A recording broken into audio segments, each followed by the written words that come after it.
ಕರ್ನಾಟಕ ರಾಜ್ಯ ಬಹಳ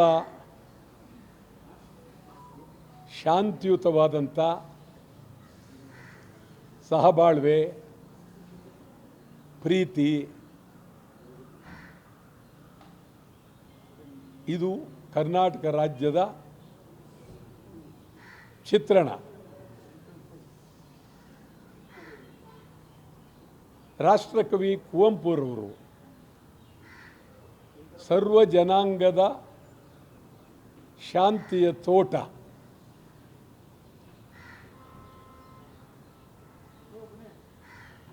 ಇದು ಈ ನಾಡು ಮೊದಲಿಂದಲೂ ಪ್ರೀತಿ, ಅಭಿಮಾನ, ರಸ್ತೆಯಲ್ಲೇ ಮಲಗ್ತಿದ್ರು. ಹಿಂದೆ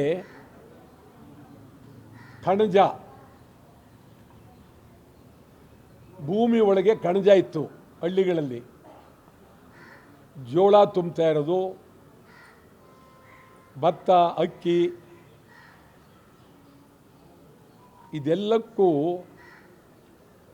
ರಾಗಿ, ಕಣಜ ಭೂಮಿಯೊಳಗಿತ್ತು ಪ್ರತಿ ಹಳ್ಳಿಯಲ್ಲೂ. ಇವತ್ತು ಕರ್ನಾಟಕದಲ್ಲಿ ಬ್ಯಾಂಕುಗಳಿಗೆ ಒಂದು ಬುನಾದಿ ದಕ್ಷಿಣ ಕನ್ನಡ ಜಿಲ್ಲೆ, ಈಗ ಉಡುಪಿ ಬೇರೆ, ಮಂಗಳೂರು ಬೇರೆ ಆಗಿದೆ. ಮತ್ತು ಬ್ಯಾಂಕುಗಳನ್ನು ಕಟ್ಟಿದವರು ವಿಜಯ ಬ್ಯಾಂಕ್ ನಾವೇ ಕಟ್ಟಿದ್ದು, ಕೆನರಾ ಬ್ಯಾಂಕ್ ನಾವೇ ಕಟ್ಟಿದ್ದು, ನಮ್ಮ ಜನ ಸಿಂಡಿಕೇಟ್ ಬ್ಯಾಂಕ್ ನಾವೇ ಕಟ್ಟಿದ್ದು. ಮೈಸೂರು ಬ್ಯಾಂಕ್ ಅಂತೂ ಅಚ್ಚ ಕನ್ನಡಿಗರ ಬ್ಯಾಂಕ್, ಮೈಸೂರು ಬ್ಯಾಂಕ್. ಅದನ್ನು ಆ ಕಾಲದಲ್ಲಿ ಕರೆಸಿದ್ದಪ್ಪ ಅಂಥೇಳಿ ಅವರು ಹಣವನ್ನು ಇಟ್ಟು ಬೆಳೆಸ್ತವರು ಆ ಕಾಲದಲ್ಲಿ. ಅದು ಬಿಲ್ಡಿಂಗೆಲ್ಲ ಅವರು ಕಟ್ಟಿದ್ದೆ. ಈಗಿರುವ ಹೊಸ ಬಿಲ್ಡಿಂಗ್ ಅದು ಅವರೇ. ಹಳೆ ಬಿಲ್ಡಿಂಗು ವಿಧಾನಸೌಧ ಇದ್ದಂಗಿದೆ, ಅದು ಕಟ್ಟಿದ್ದವರೇ. ಆ ಬ್ಯಾಂಕಿನಲ್ಲಿ ಹಣ ಇಡೋದೇ ಒಂದು ಹಬ್ಬ. ಬ್ಯಾಂಕಿನಲ್ಲಿ ಹಣ ತೆಗೆದುಕೊಂಡು ಹೋಗೋದೇ ಹಬ್ಬ. ಮತ್ತು ಸಹಕಾರ ಸಂಘಗಳು, ಕರ್ನಾಟಕದಲ್ಲಿ ಸಹಕಾರ ಸಂಘಗಳು ಬೆಳೆದಿರೋಷ್ಟು ಈ ದೇಶದಲ್ಲಿ ಎಲ್ಲೂ ಬೆಳೆದಿಲ್ಲ. ಇದೇ ಬಹಳ ಅದ್ಭುತವಾದ್ದು. ನಿಮಗೆ ಕರ್ನಾಟಕ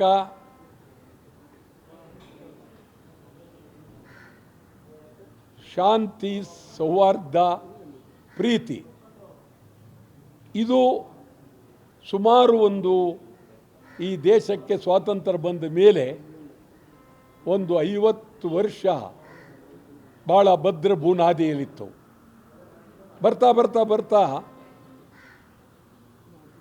ಬ್ಯಾಂಕನ್ನು ಭಾರಿ ಕುಳಿಗಳೇ, ದೊಡ್ಡವರೇ, ವ್ಯಾಪಾರಸ್ಥರೇ ಸಾವಿರಾರು ಕೋಟಿ ಸಾಲ ಪಡೆದು ಬ್ಯಾಂಕಿಗೆ ದ್ರೋಹ ಮಾಡಿ ವಿದೇಶಕ್ಕೆ ಹೋಗಿ ಆರಾಮಾಗಲ್ಲಿ ಬದುಕ್ತಾ ಇದ್ದಾರೆ. ಯಾರು ದುಡ್ಡದು?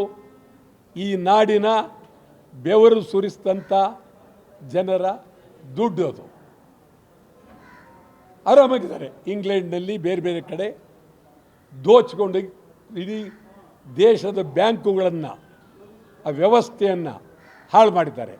ಇದು ಶ್ರೀಮಂತರು, ಅವರೊಂದು ರೀತಿ ದರೋಡೆಕೋರರು. ಶ್ರೀಮಂತರು ಭಾಳ ಬುದ್ಧಿವಂತಿಕೆಯಿಂದ ಗೌರವಯುತವಾದ ದರೋಡೆಕೋರರು. ಇವರು ಭಾಳ ಗೌರವಯುತವಾದಂಥ ದರೋಡೆಕೋರರು. ₹1 2 ಅಲ್ಲ, ಭಾರಿ. ಜನಾರ್ದನ ಪೂಜಾರಿ ಹಣಕಾಸು ಸಚಿವರಾಗಿದ್ದಾಗ ಎಷ್ಟು ಒಂದು ಮಾತು ಹೇಳಿದ್ರು, 5,000 ರೂಪಾಯಿ ಯಾವುದೇ ಷರತ್ತಿಲ್ಲದೆ ಕೊಟ್ಬಿಡಿ ಬಂದು ಕೇಳಿದವ್ರಿಗೆ. ಅಥವಾ ಕೊಡಲಿಲ್ಲ ಅವರು ಅಂತಂದರೆ ಇವತ್ತು ಸಾವಿರಾರು ಕೋಟಿ ಲೂಟಿ ಮಾಡಿರುವ ಉದ್ಯಮಗಳು ಉದ್ಯಮದಾರರಿದ್ದಾರೆ. ಅವ್ರಿಗೂ ಇವ್ರಿಗೂ ಲೆಕ್ಕ ಹಾಕಿದ್ರೆ ಸಾಮಾನ್ಯ ಜನಕ್ಕೆ 5,000 ರೂಪಾಯಿ ಕೊಟ್ಟಿರೋದು ಅದು ಸಾಲ ಅನ್ನೋಕ್ಕಿಂತ ಹೆಚ್ಚಾಗಿ ಅವರಿಗೆ ಪ್ರೋತ್ಸಾಹ ಆಗುತ್ತೆ ಅಂತೇಳಿ ಜನಾರ್ದನ ಪೂಜಾರಿ ಬಹಳ ಗೌರವವಾಗಿ ಸಾಮಾನ್ಯ ಜನಕ್ಕೆ ಯಾವುದೇ ಷರತ್ತಿಲ್ಲದೆ ಯಾವುದೇ ಠೇವಣಿ ಇಲ್ಲದೆ 5,000 ರೂಪಾಯಿ ಕಣ್ಣು ಮುಚ್ಕೊಂಡು ತಗೊಂಡೋಗ್ಬೋದು, ಅದನ್ನು ಮಾಡಿದ್ರು ಜನಾರ್ದನ ಪೂಜಾರಿ. ಇವತ್ತು ನನಗನ್ನಿಸ್ತದೆ ಕರ್ನಾಟಕದಲ್ಲಿ ನಿನ್ನೆ ಬೀದರ್ನಲ್ಲಿ ನಡೆದತಕ್ಕಂಥ ಆ ಪರಿಸ್ಥಿತಿಯನ್ನು ನೋಡಿದ್ರೆ ಎಷ್ಟು ಬುದ್ಧಿವಂತಿಕೆಯಿಂದ ನುಗ್ಗಿ ಶೂಟ್ ಮಾಡಿ ಒಬ್ಬನನ್ನು ಕೊಂದು ಇವರು ಹಣ ತರುವಾಗ ಬ್ಯಾಂಕ್ಗೆ ಯಾವಾಗಲೂ ಭದ್ರತೆ ಇರಬೇಕು. ಅಲ್ಲಿ ಸಶಸ್ತ್ರ ದಳದವರು ಅವ್ರ ಜೊತೆಯಲ್ಲಿ ಇರಬೇಕು. ಬರೀ ಡ್ರೈವರು ದುಡ್ಡು ತಗೊಂಡವರು ಬಂದರೆ ಅದೊಂದು ಕಾಲ ಇತ್ತು. ಈಗ ಪರಿಸ್ಥಿತಿನೇ ಬೇರೆ, ಹದಗೆಟ್ಟೋಗಿದೆ. ಅಂದಮೇಲೆ ನೀವು ಒಳ್ಳೆ ಸೆಕ್ಯುರಿಟಿಯನ್ನು ವ್ಯವಸ್ಥೆ ಮಾಡಿ ಬರಬೇಕಾಗಿತ್ತು. ಇದು ಒಂದು ಕಡೆ ನಿಮ್ಮ ಲೋಪ. ಮತ್ತೊಂದು ಕಡೆ ಬಹಳ ಬುದ್ಧಿವಂತಿಕೆಯಿಂದ ಒಳಗಡೆ ಹೋಗಿ ದುಡ್ಡು ತೆಗೆದು ಡಬ್ಬಕ್ಕೆ ತುಂಬಿ ಗಾಡೀಲಿ ಕೂತು ಹೊರಡ್ತಾರೆ. ಅದೊಂದು ದೊಡ್ಡ ಕತೆ. ಅದು ಎಲ್ಲಿ ಹೋಗ್ತಾರೆ, ಒಂದು ಕಡೆ ಇಳಿತಾರೆ, ಒಂದು ಕಡೆ ಬಸ್ ಟಿಕೆಟ್ ತಗೊಳ್ತಾರೆ, ಮತ್ತೊಂದು ಕಡೆ ಇದೇನು ಅಂತ ಕೇಳಿದ ತಕ್ಷಣ ದುಡ್ಡು ಕೊಡೋಕ್ಕೆ ಹೋಗ್ತಾರೆ. ಒಪ್ತೇದಾಗ ಗನ್ ತೋರಿಸ್ತಾರೆ. ಹಿಂಗೇ ಹೋಗ್ತಾ ಇದ್ದಾರೆ. ಇವತ್ತವರೆಗೂ ಅವ್ರು ಯಾರು ಅಂತ ಗೊತ್ತಾಗಲಿಲ್ಲ. ಆದರೆ ಅವರು ಪರಭಾಷೆಯವರು, ಅವರು ಕರ್ನಾಟಕದವರಲ್ಲ. ಮತ್ತು ಅದರ ಬೆನ್ನಲ್ಲೇ ನಿಮಗೆ ಹೇಳೋದಾದರೆ ಮಂಗಳೂರಿನಲ್ಲಿ ನಡೆದಿರುವ ಆ ಕತೆ ಭಯಾನಕವಾದಂಥ ಕತೆ. 12 ಕೋಟಿ ಕಾರ್ ತಂದರು, ನಿಲ್ಲಿಸಿದ್ರು, ಮೇಲ್ಗಡೆ ಹೋದರು, ದೋಚ್ಕೊಂಡ್ರು, ಕೆಳಗೆ ಬಂದರು, ಹೊರಟೋದ್ರು. ಇದು ಕರ್ನಾಟಕ ರಾಜ್ಯಕ್ಕೆ ಎಚ್ಚರಿಕೆಯ ಗಂಟೆ. ಮುಖ್ಯಮಂತ್ರಿಗಳಿಗೆ ನಾನು ಕಳಕಳಿಯಿಂದ ಮನವಿ ಮಾಡ್ತೇನೆ. ಗೃಹ ಮಂತ್ರಿಯವರು ಭಾರಿ ಗಂಭೀರವಾಗಿ ಚಿಂತನೆ ಮಾಡಬೇಕಾಗಿದೆ. ಮೊದಲು ಕೂಡಲೇ ಸಿದ್ದರಾಮಯ್ಯನವರೇ ಒಂದು ವಿಶೇಷ ಅಧಿವೇಶನ ಕರೀರಿ. ಈ ದರೋಡೆ, ಲೂಟಿ, ಕೊಲೆ, ಸುಲಿಗೆ, ಇದು ಕರ್ನಾಟಕದಲ್ಲಿ ಅತ್ಯಾಚಾರ ಜಾಸ್ತಿ ಆಗ್ತಾ ಇದೆ. ಇದನ್ನು ಸಮಗ್ರವಾಗಿ ನಾನು ವಿರೋಧ ಪಕ್ಷ ಆಡಳಿತ ಪಕ್ಷಕ್ಕೆ ನಿಮ್ಮ ರಾಜಕೀಯ ಬೀದಿಗೆ ಹಾಕಿ ಗಂಭೀರವಾಗಿ ಕುಳಿತುಕೊಂಡು ಕನಿಷ್ಠ ಒಂದು 3 ದಿನ ಕಾನೂನು ಸುವ್ಯವಸ್ಥೆ ಬಗ್ಗೆ ಸಮಗ್ರವಾಗಿ ಚರ್ಚೆ ಮಾಡಿ. ಪೊಲೀಸರನ್ನು ನಿಮ್ಮ ಗುಲಾಮರು ಮಾಡ್ಕೊಳ್ಬೇಡಿ, ಪೊಲೀಸ್ನವರ ನಿಮ್ಮ ಕೈಗೊಂಬೆ ಮಾಡ್ಕೊಳ್ಬೇಡಿ, ಪೊಲೀಸ್ನವ್ರನ್ನ ರಾಜಕೀಯವಾಗಿ ಬಳಸ್ಕೊಳ್ಬೇಡಿ. ಅವರಿಗೆ ಸಂಪೂರ್ಣ ಶಕ್ತಿ ಕೊಡಿ, ಬಹಳ ಗಂಭೀರ ಶಕ್ತಿ ಕೊಡಿ. ನಾನು ಹೇಳ್ತೀನಿ, ಪರಭಾಷೆಯವರನ್ನು ಕರ್ನಾಟಕ ಬಿಟ್ಟು ಕಳಿಸಲೇಬೇಕಾದ ಕಾಲ ಸನ್ನಿಹಿತವಾಗಿದೆ. ಇದು ಕೆಟ್ಟ ಹೆಸರು ಯಾರಿಗೆ? ನಮಗೆ, ಈ ನಾಡಿಗೆ, ಕನ್ನಡಿಗರಿಗೆ ಕೆಟ್ಟ ಹೆಸರು. ಇದನ್ನು ಯಾವುದೇ ಕಾರಣಕ್ಕೂ ಸಹಿಸಕ್ಕೆ ಸಾಧ್ಯ ಇಲ್ಲ. ಸಿದ್ದರಾಮಯ್ಯನವರು ಕೂಡಲೇ ವಿಶೇಷ ಅಧಿವೇಶನ 3 ದಿನ ಕರೀರಿ, ಸಮಗ್ರವಾಗಿ ಕಾನೂನು ಸುವ್ಯವಸ್ಥೆ ಚರ್ಚೆ ಆಗಲಿ, ಮತ್ತು ಪೊಲೀಸ್ ಕಂಪ್ಲೀಟ್ ಇಡೀ ರಾಜ್ಯದ ಪೊಲೀಸ್ ಸಮ್ಮೇಳನ ಮಾಡಿ ಪೊಲೀಸರಿಗೆ ಏನು ನೀವು ದಾರಿ ಕೊಡಬೇಕು ಅದನ್ನು ಹೇಳಿ ಅವ್ರಿಗೆ ಶಕ್ತಿ ಕೊಡಿ. ಪೊಲೀಸ್ನವರಿಗೆ ಜನ ಭಯಭೀತರಾಗಿದ್ದಾರೆ. ನಮ್ಮ ಗತಿ ಏನು, ಮನೆ ನುಗ್ಗಿದ್ರ ಗತಿ ಏನು, ಹೊಡೆದ್ರ ಗತಿ ಏನು, ಕೊಂದ್ರ ಗತಿ ಏನು, ಇದು ಕರ್ನಾಟಕ ಜನ ಹೆದರಿದ್ದಾರೆ, ಬೆದರಿದ್ದಾರೆ. ನೀವು ಅವರಿಗೆ ಅಭಯ ಕೊಡಬೇಕಾಗುತ್ತೆ, ಕೆಲಸ ತಾವು ಮಾಡಬೇಕು. ಮತ್ತೊಂದು ಬಹಳ ಪ್ರಮುಖವಾದ್ದು, L&T ಮುಖ್ಯಸ್ಥ ಸುಬ್ರಹ್ಮಣಿ, ಈ ಕಡೆ ಇನ್ಫೋಸಿಸ್ ಮುಖ್ಯಸ್ಥ ನಾರಾಯಣಮೂರ್ತಿ 70 ಗಂಟೆ ಕೆಲಸ ಮಾಡಬೇಕು ಅಂಥೇಳಿ ನಾರಾಯಣಮೂರ್ತಿ ಹೇಳಿದ್ದಾರೆ. 90 ಗಂಟೆ ಕೆಲಸ ಮಾಡಬೇಕು ಅಂಥೇಳಿ L&T ಮುಖ್ಯಸ್ಥ ಸುಬ್ರಹ್ಮಣಿ ಹೇಳಿದ್ದಾರೆ. ಇದು ಮಾನವ ಕುಲಕ್ಕೆ ಬಹಳ ಅಪಾಯಕಾರಿ. ಒಬ್ಬ ಮನುಷ್ಯ ಅಂದರೆ ಯಂತ್ರ ಮಾನವನನ್ನು ನಾವು ಬ್ಯಾಟ್ರಿ ಹಾಕೋದಕ್ಕೆ, ಸ್ವಚ್ಛ ಮಾಡೋದಕ್ಕೆ, ಕ್ಲೀನ್ ಮಾಡೋದಕ್ಕೆ ಟೈಮ್ ಕೊಡ್ತೀವಿ. ಒಬ್ಬ ಮನುಷ್ಯ ಕೆಲಸ ಮಾಡಿ ಮನೆಗೆ ಹೋಗಿ ಈರುಳ್ಳಿ ಬೆಳ್ಳುಳ್ಳಿ ತಗೊಂಡು, ತರಕಾರಿ ತಗೊಂಡು, ಮನೆಗೆ ನುಗ್ಗಿ ಮಲಗಿ ಎದ್ದು ತಿಂಡಿ ತಿಂದು ಊಟ ಮಾಡಿ ಬರಬೇಕು. ಇದಕ್ಕೆ ನೀವು 90 ಗಂಟೆ ಕೆಲಸ ನೀವು ಕೊಟ್ಟರೆ